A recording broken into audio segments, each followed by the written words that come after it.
délibération sonne un peu comme un bilan concernant la consultation citoyenne pendant la mandature. Des nouvelles méthodes ont été expérimentées lors de notre mandature, budget participatif, grand débat, pré-conseil citoyen, consultation des générations futures. Et les Parisiens étaient à chaque fois au rendez-vous. Et c'est ça que je souhaite aussi bien mettre en avant, c'est la volonté des Parisiens et des Parisiennes de participer. C'est un chemin fragile, la participation, et c'est un chemin que l'on doit faire avec les citoyens et les citoyennes.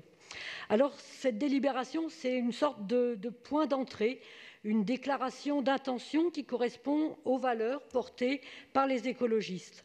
Alors oui, on vous rejoint, il faut mobiliser davantage les jeunes, les écouter, s'adapter à leurs méthodes de revendication, à leur mode de vie et de communication.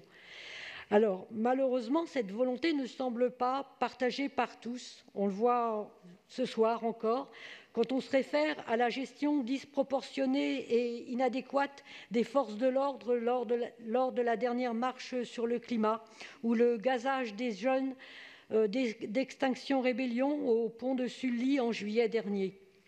C'est parce que les jeunes sont les plus méfiants face aux politiques qu'il faut décloisonner le dialogue et encourager les partenariats comme il est proposé ici avec les maisons citoyennes mobiles. Ainsi, le dialogue citoyen hors les murs est une proposition, nous semble-t-il, intéressante pour tenter peut-être encore une meilleure participation, notamment avec les plus éloignés de la chose démocratique. Les offres dédiées dans la carte citoyen, la mise à disposition d'espaces pour les jeunes engagés, l'encouragement de la participation des jeunes dans les conseils de quartier, souvent trop vieillissants, ou encore la programmation de débats à l'hôtel de ville par les jeunes eux-mêmes, nous semblent aussi intéressantes. Les votations locales sont malheureusement le point le plus important, mais le plus vague de la délibération. Oui, les écologistes veulent plus de consultations, et ce, sur les sujets, sur tous les sujets, notamment les plus structurants. Nous l'avions demandé, par exemple, nous avions demandé une votation pour les JO, et pourtant, à ce moment-là, la maire de Paris n'a pas osé la votation locale, pour reprendre les mots du délibéré. Donc, si nous nous réjouissons sur le principe, nous souhaitons porter à la prochaine mandature le droit de votation et non seulement de la consultation, comme il nous est proposé. Nous nous inquiétons parce qu'il est dit, par exemple, dans la délibération, que la ville pourra requalifier les votations. Alors, n'est-ce pas déjà brider les éventuels sujets gênants ? Sur la valorisation de l'engagement citoyen, nous avions demandé à ce que les volontaires puissent aussi proposer des missions à la ville, mais ceci n'a, semble-t-il, pas été retenu. Les volontaires doivent pouvoir trouver toujours plus de sens dans leur mission en nous interpellant sur des sujets qui leur tiennent à cœur et qui ne sont pas forcément dans la feuille de route de la mairie centrale. Nous nous réjouissons par ailleurs que le futur conseil de Paris citoyen puisse amener à poser des questions d'actualité. C'est un signe de transparence légitime que nous devons faire aux Parisiens.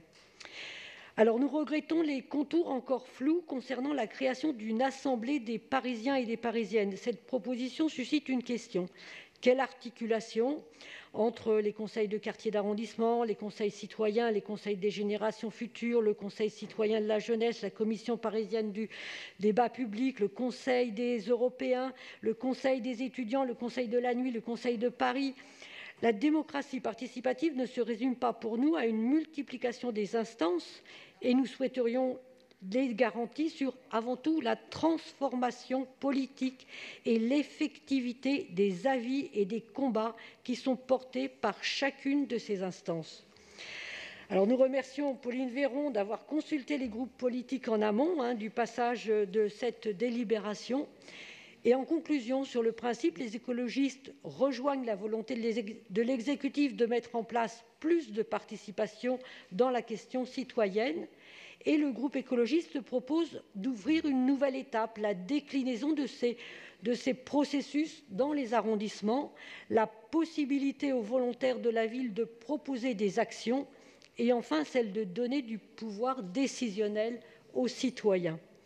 Alors nous voterons l'amendement concernant les référendums locaux proposés par Daniel Simonet. Merci Joëlle Morel. Pour répondre aux orateurs et oratrices, la parole est à Pauline Véron.